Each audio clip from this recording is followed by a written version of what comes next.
consultants, even though they're counterproductive to the overall change that they're trying to drive personally. So it's a lot of, that's a very high level kind of contradiction. There's a lot of those kind of proliferating. Yeah. Someone said management conferences here. Who was that? They go to yeah, right. So the but what if your source of motivation to adopt any transformation technique was a conference or the buzz around it, and not a sense of belief and not a sense of activation of your own life purpose, right? You would be sending me mixed signals when you tell me, come and help me. Well, that'd be the same thing as, exactly. They tell you, I went to this conference and I'm supposed to be, I'm supposed to give you all of this control, and you're supposed to come up with your, it's a great idea. You come up with your own little organizations, and they can figure out who's driven farther than anyone else and line them all up in a row in 2 minutes, and all this stuff. And it's supposed to be wonderful and everything, but well, as long as, and that's the buzzword. I can't wait until I go to the conference. Exactly. Exactly. What the buzzword's going to be then. Yeah. Because then they're going to start moving in that direction. It's one of the worst things you can do is get some sort of a business news weekly, something or other with an outstanding, really good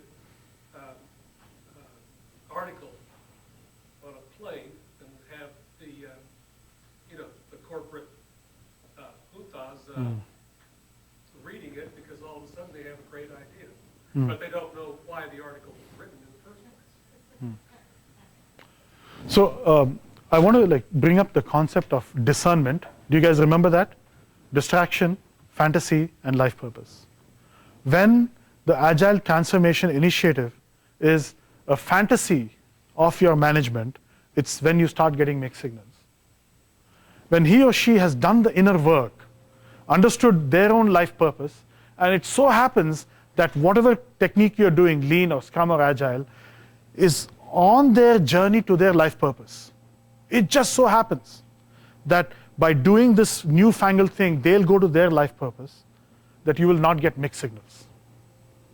Mixed signals are the behavior of, according to me by the way, are the behavior of either the management or the collective team moving from life purpose to fantasy and distraction.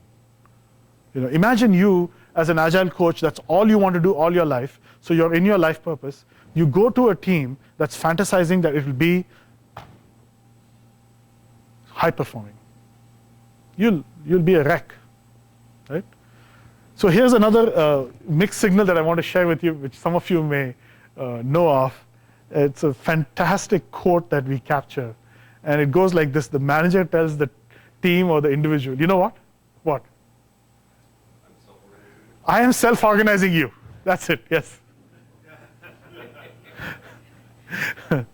Good, very good. All right, any more questions about mixed signals, discernment, life purpose? Great. All right, so I've just done a whole summary of forces. I won't spend time in this, but I've essentially just captured all the other forces that I've shared with you, right? So I want to take a summary of a container. You enter into the collective, right? You're trying to make some change happen. The sort of approach that I have is what I call as the here and now approach. Okay, so if I'm now in an interaction with you, Bob, with your permission, I'm building a container around you. Okay? The way I now do this is I pay attention to the here and now. The here is the space, and the now is the time. And then I just look for these things in the container. When I think about the space between you and me, I look at what space between us is safe and what space is unsafe, right? In every collective or individual interaction that you have, as soon as you enter into an interaction, there is a space that you can go and expand into that is safe. And then there is a space that you're not supposed to open up. Because if you do, you're going to get hurt. It's the unsafe part of the Temenos that needs a lot of work with the other person. And the work is what I call as the alliance. Right? Okay.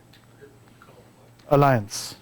I enter into an alliance with you that you and I will explore our unsafe zones by being completely transparent with each other. Why would they say trust? See, I know where you're going, so I accept that. Right? The second part of the Temenos is the past, present, and the future. Right? So as soon as I enter into a conversation with Bob, I have the past in this moment. Right? And the way I recognize the past is a surprise. I have an expectation that I'm going to see Bob, but when I come and be with him in the now, it's different. It's a surprise. The present is what is happening between you and I. The future is what Bob and I are planning to do, maybe and maybe not. But the more there is an alliance and a vision between two individuals, there is a future. Right? So now, if you enter into a Temenos with anyone or a collective, have an alliance. Talk about the possibility that the alliance will include a conversation about the unsafe zone. Talk about the possibility that when you check in, you will describe how you were surprised by what is happening right now. Not yesterday, right now. And build the future in the present. Any questions about this? Aaron? You're good. All right. Any questions about this?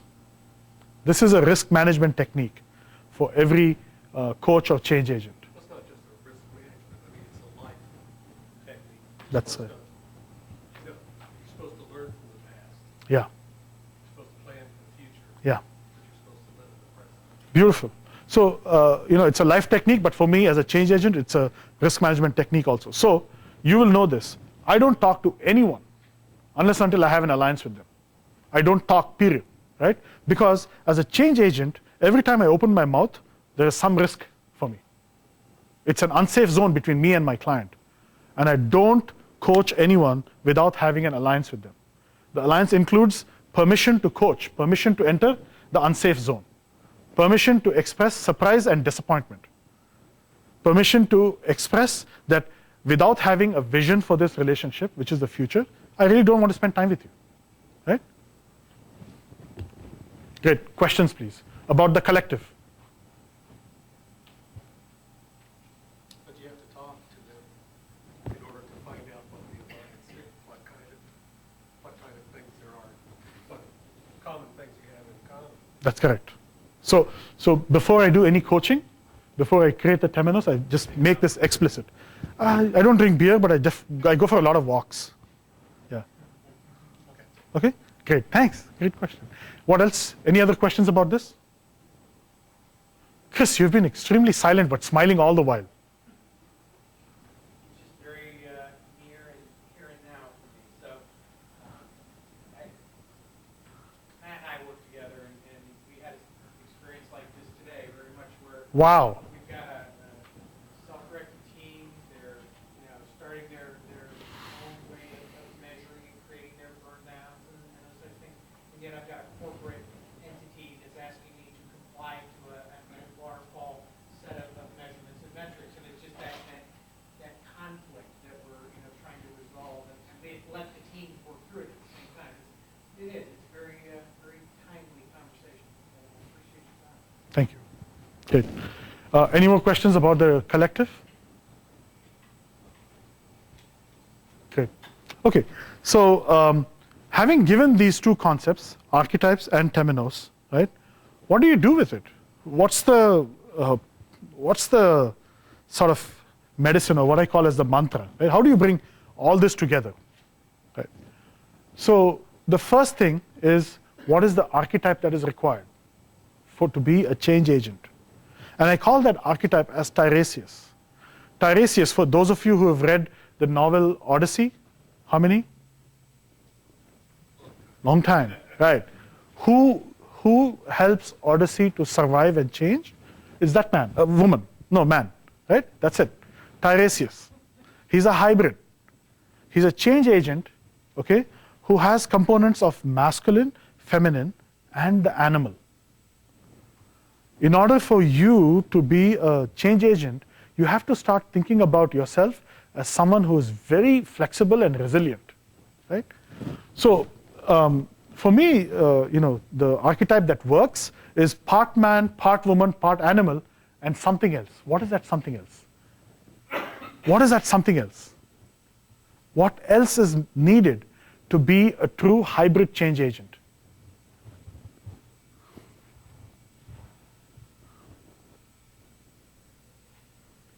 Digital, part machine. In this day and age, in order to be a true change agent of what is happening, you need to have the electronic and the mechanical in you. I imagine all of us will have chips very soon, right? Okay, so that's the archetype, all right? So again, I'm doing a summary of how I see a change method working. And the first part of that is, what is the archetype? It's a hybrid, right? What does the hybrid do? I call it supplication, right? So supplication, according to me, is how a hybrid sees himself or herself in relationship to the collective. And that's how I see it. If I said activation of an individual is a small fire, then the activation of the organization is a massive fire, right? And a good change agent, a hybrid change agent, is always in tune with the energy of the collective, the energy of the fire. And it's getting direction and guidance on how to change from the collective Temenos. Great. Any questions about this?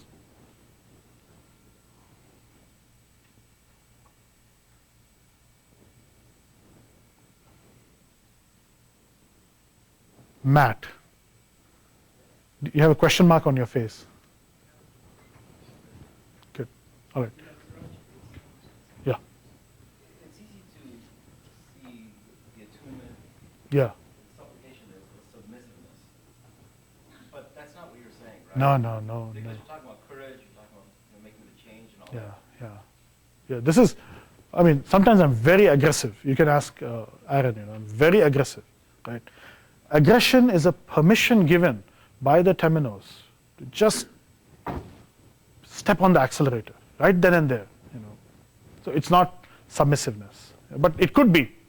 It's just being in tune with what is required in the moment. What is the current moment? Yeah. So what's your definition of supplication? It's exactly what I said, in deep resonance with the larger self. All right. So just to sort of give a good recap, I spoke about archetypes and their behavior, which is the dynamics. I spoke about Temenos and the forces in the Temenos. I said, how do you bring it together through the hybrid and the supplication? Now, how do we do this? How do we gather this information? And so the way I do this is I create what I call as specific containers for lab and study of these people. And I call that also as Temenos. And what I'm trying to do is I'm trying to bring these people together in an intensive exploration of their archetypes. So the first thing I do is influence maps. Aaron was describing this. This is the technique I did at the coach camp, right? It's a storytelling format.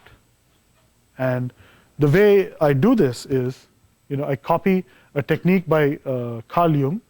He used a very ancient technique called mandalas to talk about his personality and dreams and visions. I just use that for individuals. This is the influence map of the CEO of a game company, right? What are the archetypes you can see from here? What is his story?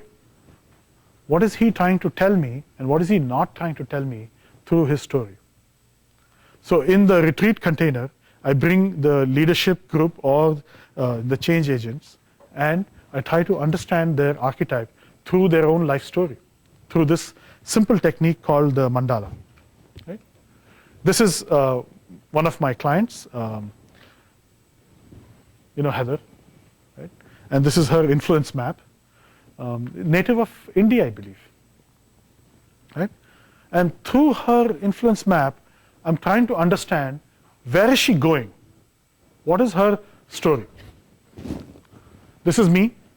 I do all my techniques on myself, and this is my set of stories, and you can see a lot of archetypes jumping at you.